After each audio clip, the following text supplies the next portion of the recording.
We are getting closer and closer to the start of the 2022 LCS season. Now that we are at least officially in the year 2022, we are now like 14, if you don't count today, 13 days away from the start of the LCS lock-in tournament. Obviously, it is just a preseason tournament. There's not a ton on the line, but there is still bragging rights, and there is a nice little cash prize, and it is our first look at all the new players, all the new rosters, all the new teams headed into the 2022 season. But unfortunately, today, we have a little bad news to talk about regarding Cloud9. Before we get into this video, I just want to mention real quick, if you guys have not already, please take a second, smash that like button. I would appreciate it so much. Subscribe to stay up to date on all my latest content, and consider checking out the first link in the description below for the new merch we just dropped. If you want to, help support my channel and my content and get some what I think is pretty cool in return. Also, new look for this video. I'm trying this with the overhead light off and a light by my monitor. I think this looks a little bit better in terms of the lighting and stuff. Like, it's the middle of the day, so I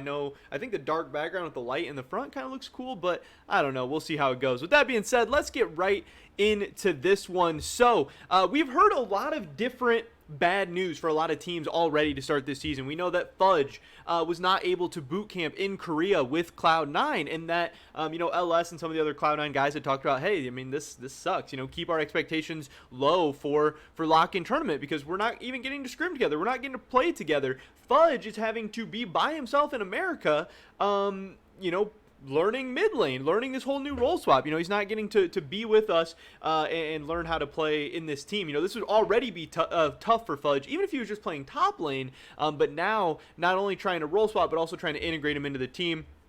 Obviously, we heard similar bad news for TSM, where Spica, was not going to go to their Eastern boot camp. So that's another issue. There's just a lot of visa and travel issues and stuff going on right now. And then I was scrolling through Reddit, and we saw this come up on the C9 subreddit. LS says we will do poorly in the lock-in tournament. So I wanted to see, obviously, what LS had to say, and maybe if we could get any of the news or anything surrounding this. So here's what LS had to say. Do you feel prepared for lock-in tournament? No, we're going to do very poorly at lock-in tournament. People shouldn't expect anything for lock-in tournament. So obviously that is not great to hear, as a Cloud9 fan.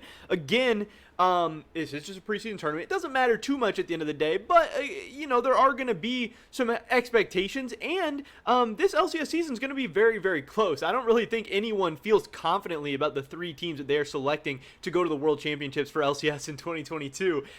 So, any leg you can get up on the competition, even if it's like a mental edge, coming in, dominating the lock-in, or just getting to, have some success and build up some morale, build up some confidence, have some good games. But at the end of the day, if you just have a poor lock-in tournament, but you bounce back strong in spring split, if you use a lock-in tournament, as a learning tool, even to learn from poor performances or not doing well or whatever, that can be great.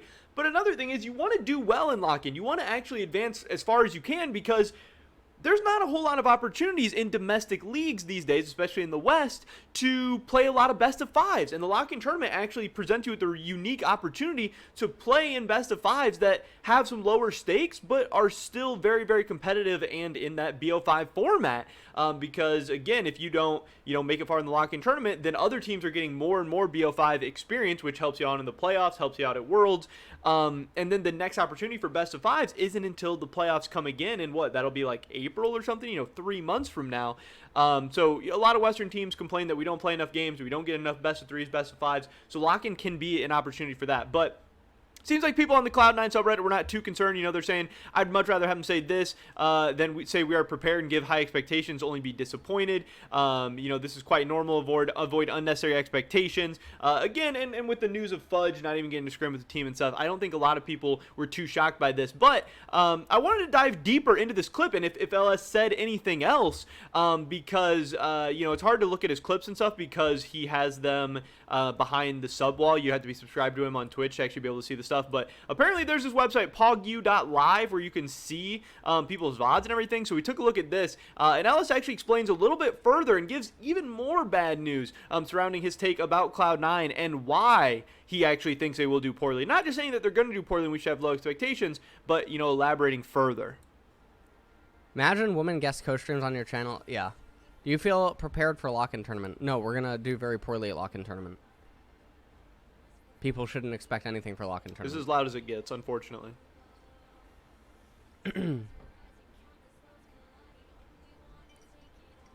So that was obviously the original clip, and then he does expand on it here. Oh, none of us have scrimmed together. None of us have scrimmed together, and we don't even know when everyone's going to be in America. There should be no expectations. We're very fortunate that it's lock-in and not spring split, so it doesn't, you know.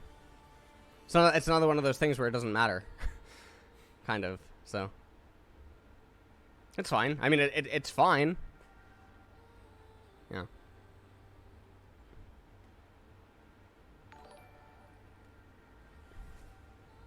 Hey LS, good luck this year. Will the whole team be there during lock-in, or do I expect visa issues? I do not know. I need some LCS tickets in March. Joe, I thought... So, obviously, that, I know that clip's a little longer, but I wanted to get that end part in there where somebody asked him, is the whole team going to be there for lock-in? And he says that he doesn't know. And then apparently he must talk about it a little bit later on in the stream as well. Again, it was really, really hard to dive through that whole VOD because the website really, really kind of sucks. But there is this other post from the C9 subreddit where it says, is the main C9 roster starting lock-in? C9 head coach LS said, what? No. So again, I haven't found that clip. I cannot confirm that's what he said, but it does sound like there is at least some potential. And in the clip we watched, he said he doesn't know when everyone's going to get to America and if they will be there in time for the lock-in tournament, because obviously visas are always an issue, and especially since, you know, the start of 2020, since we've seen the pandemic going on. COVID has made visa issues, which were already so annoying and tough, even more annoying and even more tough. But then you also throw in the fact that the Omicron variant or whatever, you know, is spreading like rapidly right now. I know in the United States we're seeing a lot of it. Hopefully it's not as dangerous, deadly, you know, whatever. I don't know. I'm not going to claim to be an expert on that stuff, but it's spreading very, very fast. So then more and more places are locking down. Travel restrictions are tightening up, especially, you know, around the holidays and around flu season and all this stuff. So it's very, very possible that Cloud9 may not have...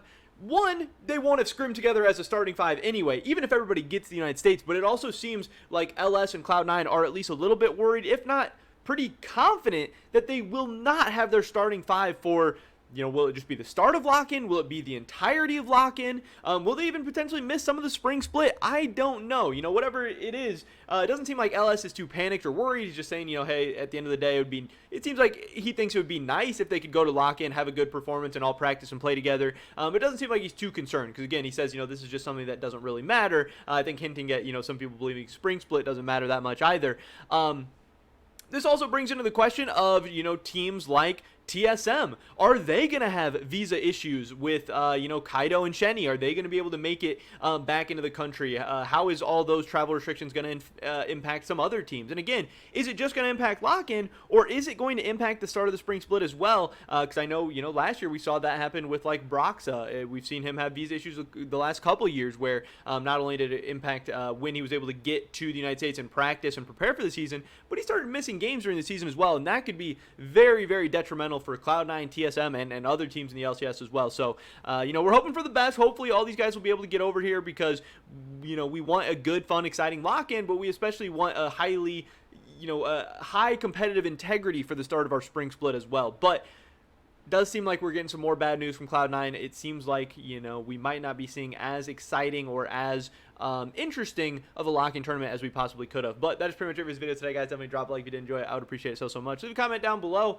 Do you think this is bad news for Cloud9 potentially having to not play with their starting five in the lock-in tournament, or do you think it ultimately won't matter? I'd love to hear your guys' thoughts and opinions. Subscribe to stay up to date on all my latest content. Hopefully catch you guys in the next one. But until then, peace.